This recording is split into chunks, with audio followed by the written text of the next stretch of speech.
Барлықтарыңа сәлем достар. Сіздермен кездеспегелі өте көп уақыттар болды. Мен өте сағынып кеттім. Сағындым дегенде камераға былай отырып сөйлеуді өте қатты сағынған екенмін. Бұл жерге айтқым келеді бір нәрсеге, бір камераға. Яғни бұл кәдімгі просто толк сіздер мен біздердің арамызда бір тек қана просто әңгіме ретінде осы видеоны жазып жатырмын. Жұмыстан келдім, камерамен жарықты алып келдім де отырдым. Просто отырдым да осылай. Так камераға келіп не айтамын деп.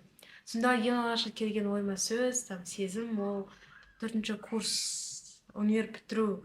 Алда қандай жоспар, алда не істеймін? Өте көп сауалдар, өте көп сұрақтар. Мені ғана емес, жалпы 4-ші курс студенттері мазалап жүр деп ойдам. Сіздердің ең басты сұрақтарыңызға жауап берейін. 4-ші курс бітірген соң жұмыс табылады ма? Қыздар айтыңдаршы. Жоқ. Барлығында деп айтпай ақ қойын, 100-дің 80, ау?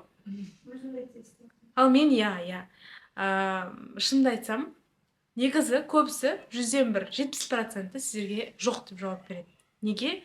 Физматта оқығандар бәрі есепте математик болып кетпейді, мысалға да. Сол секілді туризмде оқығандар да барлығы да жұмыс жасай бермейді. Егер де реально қалайын десеңіз, өте көп қазақ туризмға барып істейсіз ба, әлде бюроға келіп істейсіз ба, және туризм басқармасына барып істейсіз ба. Жалпы таңдаулар өте көп, түрлі компаниялар бар. Алайда өзіңізге бағыңыз, понимаете? Өзіңізге. Мен қазір 4-ші курс оқудым, түсіндім да просто.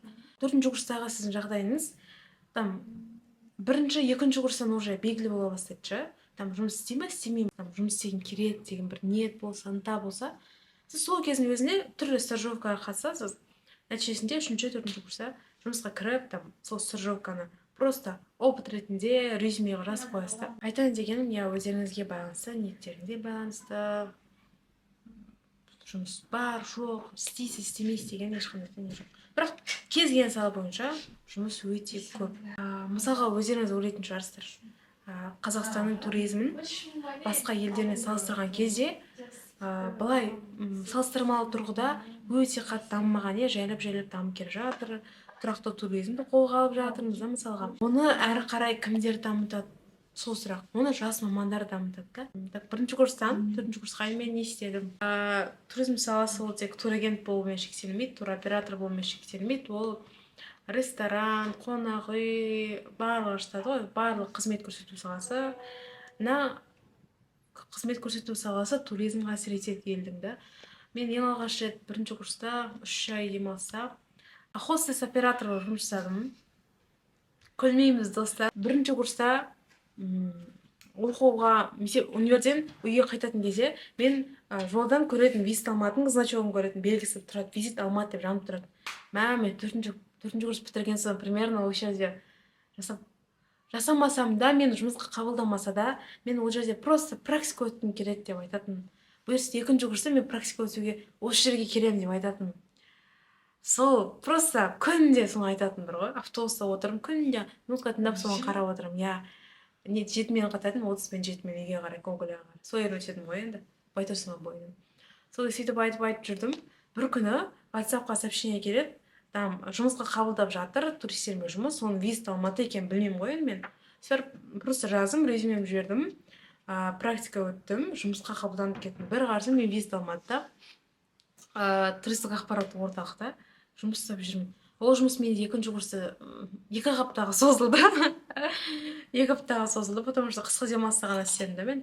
Потом жұмысқа универ қайтадан басталып кетті. Мен қорықтым, 2-ші курс болған соң оқу тастап кетемін ба, мынау деп. Сөйтіп барып, ол жұмысты бастырдым. Потом шамамен 3-ші курста ол жұмыс маған қайтадан жазды.